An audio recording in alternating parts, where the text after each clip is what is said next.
ای نبی جان ما، نور ایمان ما، شمع بزم رسول، ماه تابان ما.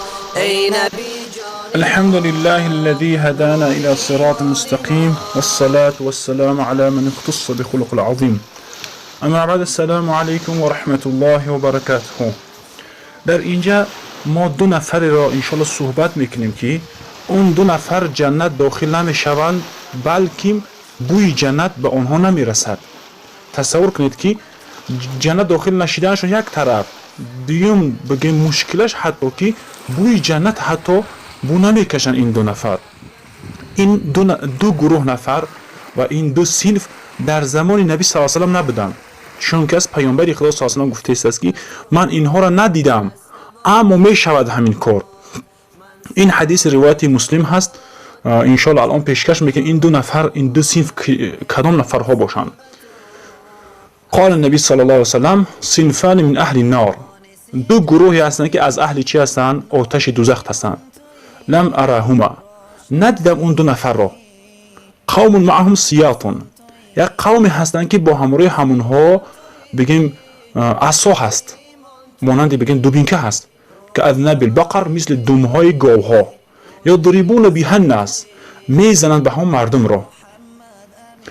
اگه اینجا امام نووی رحمه الله میگه که میزنند مردم به همون، در زمان نبی صلی الله علیه و آله دور زدن بود، اما این مانند بگیم خیلی عصای میده وری هست، میزنند به هم مردم را. مرادش میگه این است که امام نووی رحمه الله در شرح مسلم که یعنی دفاع از باطل میکنن، دفاع از ظالم ها میکنن. برای خاطر نبی صلی الله علیه و آله گفت که از اهل دوزخ هستند. این یکم قسمش هستند. دوم قسمی که اینها بوی جنت هم بو نمیکشن و داخل جنت هم نمیشن، اهل دوزخ هستند. کیا هستند؟ افسوس که اینها مادرها و خواهرها و اپای ما را پیامبر خدا صلی الله علیه و آله خبر کرده است. و نساء کاسیات عاریات، زنهایی هستند که پوشیده هستند اما لوچ هستند. مرادش این است که آنها پوشیده هستند در حکم بپوشاک هستند. در شرح این میفرماید علما آنها میپوشند نیمی بدنشان و نیمی بدنشان لوچ هست، مانند گردنهاشان، مویهای سرهاشان، یکی دستهاشان تا کتفهاشان مثلا، یکی پایهاشان میتواد. و دیگر که هست در اینجا دخترهای تنگ پوش، پوشاک های تنگ میپوشند، اینها در همین هستند. یکم گروه انمی زنها هستند. دیوم گروه مومیلات و مائلات.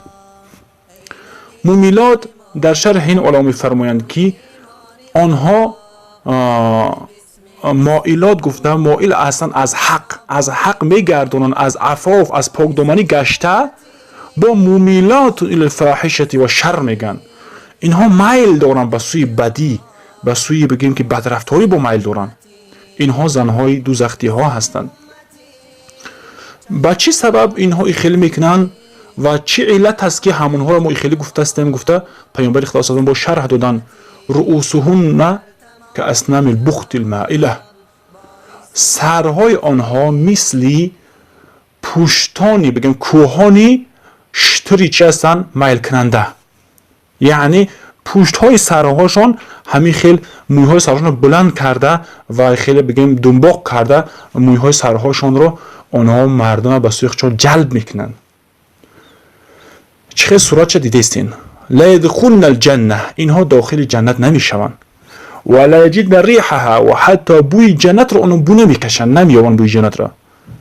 اگه بوی جنت از چند سالا میرسه، در بعضی روایت‌ها از 500 سالا میگن، بعضی روایت‌ها از 100 سالا میگن. اون وابسته به انسان و درجه انسان دارد. و این ریحها لا توجد من مسیره کذا و کذا، و بیشک بوی اون یافته میشد از مسافه این چونین و این چونین. یعنی که روایت‌ها بسیار هستند. در همین باره گفتن بعضی روایت‌ها که بوش یافته میشود از 500 متر، 500 ساله راه، از 500 ساله راه. و بعضیاش گفتن که یافته میشود از 40 ساله، و بعضیاش یافته میشه گفتن از 70 ساله.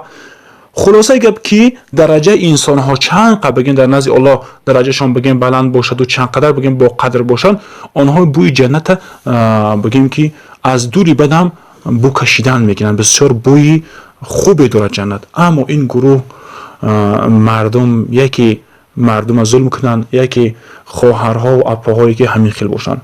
در اینجا بعضی برادران میپرسند که چرا از پشت یک مرد 4 نفر مرد به دوزخ میدرد؟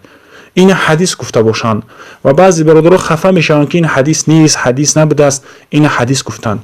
این 4 گروه مردها جنت نمیدرند از پشت یک زن گفته، این کم است. این شاید که از پشت یک زن مثلا هزارها مردها دوزخ بدرویند. مثلا اینکه وقتی که اون شوهردار باشه شوهر او جوابگو است. به حدیث پیامبر خدا روایت بخاری است که الا کلکم راع و کلکم مسئول عن رعیتی، همه شما چوپان هستین. شوهر چوپان است در خانه خودش و پدر اگر که پیش از شوهر کردنش و دیگر که هست اگر در همون خانه بچه کلان باشه بچه کلانش هم اوجه جوابگر است برای مادر و برای خواهرهاش و اگر اینها همشون باشند در ذمه عمکیشون باشد عمکشون اونم جوابگر است. اگر عمکشون نباشد در اینجا شاید که در ذمه تقاشون باشد تقاش هم جوابگر است. خلاصه گپ که حدیث که ضعیف هم باشد فیما معنا در به دیگر حدیث ها و آیات ها ثابت کردنشون ممکن هست. الله پاک دعا کنیم که همه خواهرهای ما را ایمان هاشون قوی بگرداند و از این تشبیه کردن به زنهایی که عفیفه پاکدامن نیستن از تشبیه کردن آنها این خواهرهای ما را نگهبان باشد که پیامبر خدا صلی الله علیه و آله می‌فرمایند المرء مع من احب، انسان مسلمان نفر مسلمان با همراه انسان ها هستند که اونها را دوست می‌دارند. الله پاک این خواهرای ما را دوستداری امهات المؤمنین یعنی که مادرهامان حضرت عایشه و خدیجه و زینب و اینها بگرداند که پیروی از آنها کنند و روز قیامت با همراه همینها در جنت بخیزند. هر کسی که هر نفری که دوست می‌دارد و تشبیه به هم میکند خودش را و همونها بس پس همها پیروی میکند روز قیامت با همراه همونها میخیزند. ما دعا میکنیم در حق خواهرها مادرها پاکی روز قیامت با همراهی امهات المؤمنین حشر شوند به سبب تشبیه کردنشون با هم و پیروی کردنشون از همون اهل های جنت. السلام علیکم و رحمت الله و برکاته.